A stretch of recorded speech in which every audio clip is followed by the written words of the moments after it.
It started a couple years ago as the Conservancy. We're a large landowner in Maryland, and we have preserves all across the entire state. And what we often do are, we're tracking things that we're hearing, concerns from our partners, from other organizations.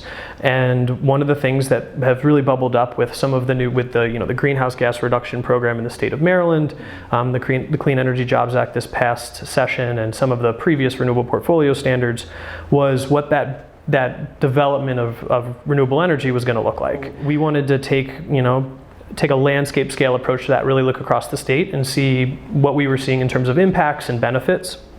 And in order to do that, we wanted to start by talking to as many impacted or concerned or interested stakeholders as possible. So first we began by doing listening sessions, and we recently released a report about those listening sessions.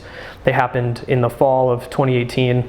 We had one in Frederick, one in Annapolis, and one in Salisbury. And we discussed what people were seeing in the renewable energy space in terms of development. We asked basically 4 questions. Why do you care? What are you seeing that could be improved? What are the hurdles to seeing that improvement? And then what are innovations? What are things that are exciting? What are the positive components of this? And we heard 3 things pretty resoundingly. The first being kind of the question. We have a lot of land across the state that's already degraded, marginalized, things like brownfields, huge parking lots, industrial areas.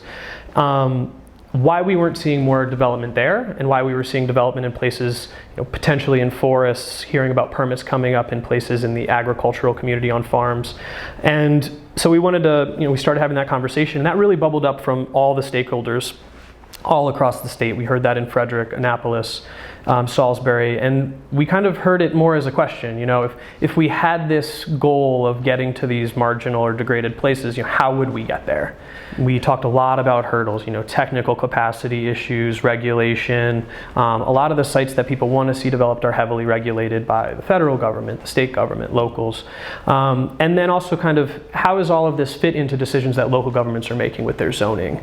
And same thing with the state. We're really now trying to ask that question more broadly. So engaging the solar industry around this, how could we potentially do this? And really develop places that aren't providing any benefit to the state and protect places that really are providing a lot of benefit, like natural resource areas, prime and productive farmlands, things like that. When we look at places like Kent County, they put zoning regulations in place. Other counties have looked into that as well. I think we're in the place right now at the Conservancy, if we want to learn from what they've done. Are they successful in terms of what they wanted as the outcome? And are we successful with that kind of a regime in getting more renewable in place? We understand that there are lots of benefits to solar development, right? We have cleaner air, so kind of the larger climate issue, but then there's also those economic benefits to the landowner, things like that. So thinking about how we're blending those 2 things. But I do think, we heard that loud and clear in our listening sessions, and so what we want to do now is kind of take that step where we're looking at how other counties are kind of trying to tackle this and think about how that then informs decisions made by the state. We're in the process of, I think, establishing the low-hanging fruit. I like that term. We know from talking to developers that there are places out there that they're interested in, but they can't quite get to. I think we saw this a couple years ago. Counties wanted to develop on their landfills.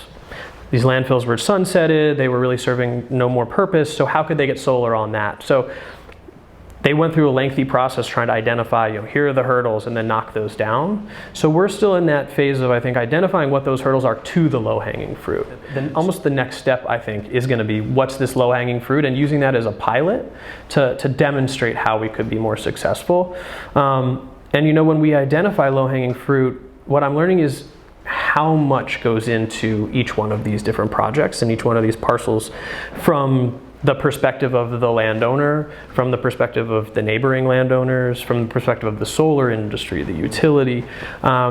So building all of that information in to really identify low-hanging fruit that's not only going to be that marginal land, but also that marginal land that's technically available for development right now.